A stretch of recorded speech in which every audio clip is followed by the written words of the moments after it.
every Sunday we're here, and we always come together and make sure that our culture is live and It's ongoing. so important to get together. Yeah. So this is new. The Kurdish Community Center is fairly new. This space is new, yes. So everyone says they come to the community center because you two are cooking, because you two are in the kitchen. So you are the heart, the dill of the community center. Thank you for welcoming to the Kurdish Community Center and Thank you very much. being my new halal. Thank you very much to Bikhair Hati. I am from Boston, Massachusetts, Yes.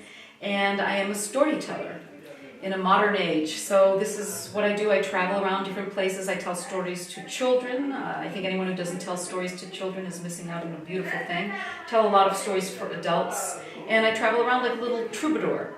And now I've traveled all the way across the pond, as my Kurdish friends call it, across the pond to United Kingdom, to Scotland, to Edinburgh, and I'm bringing a performance very dear to my heart, to the Edinburgh Fringe Festival. I'm performing here through August with 1,000 doorways, and it's been going very well. It's gotten lovely attention. People have been very moved by the performance. Kurdish people, but also other people, they're like, I didn't know these stories. I can't even speak after this performance. I'm going to tell you a little bit about going to see and to gather the stories. I'm going to sing a little bit. I'm going to do a little bit of acting, but it's going to tell you a little bit of my going into the villages, the Gund.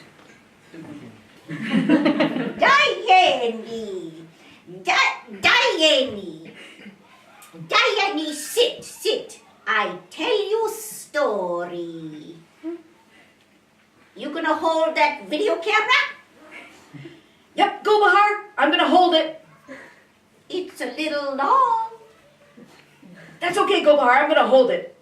And it was a little long. The first story was 20 minutes. The next story was 35. Go Bahar.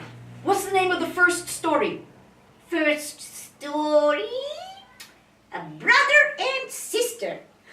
That is a wonderful title, Brother and Sister. And the second story? Second story, a sister and brother.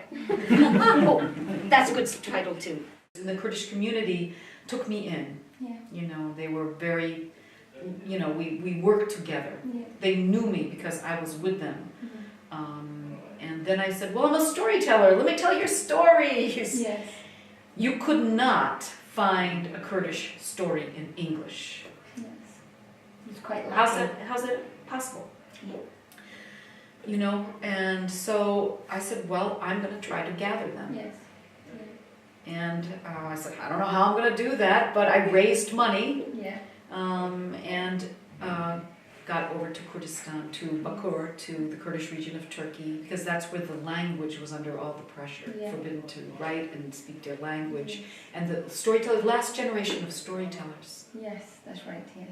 What did you see over there in Oh my Kurdish, God. about the Kurdish people and the Kurdish cultures? It's so beautiful. So first of all, the nature, the serkani, wow. The beautiful life of the shepherd and the shepherdess and the, I just fell in love with the people. You've soaked up all that information and experience in Kurdish region in Turkey and in Bakur, Kurdistan, and you decided to bring this all together and share it with the world, because it's being threatened, isn't it? It's kind of getting too close to being lost. Exactly. So, what kind of steps did you take to revive this culture? Whenever, well, of course, recording as many storytellers as possible, and not going through any official channels, but just asking people in the village, like, who's your storyteller? So I was finding undiscovered storytellers, recorded as much as possible, and wherever I went, it's not my project, it's everybody's project. Yes. There is a book of Kurdish stories in English, course, if you speak English. It's called The Fire in My Heart, which is what one of my storytellers said. She said, I never forget the time when we told stories and I had my children. She said, it's like fire in my heart. So there is a book. It sometimes could be helpful for schools who don't know much about Kurdish culture. Yes. I want more and more Turkish people. I would love to see them learn a different story, understand a different story, because the government and the training in the schools has closed some of their hearts. Yeah. And the real solution, as you said one time to me, Chidum, is dialogue. Yes. We want dialogue. Yes. You know, this is going to be at the center, and the great thing about the book is that the publisher didn't say to me just stories.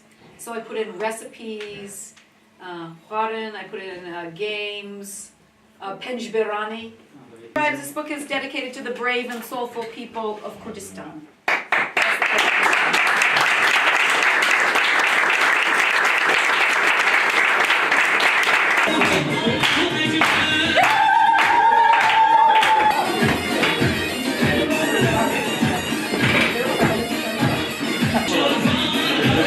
Patron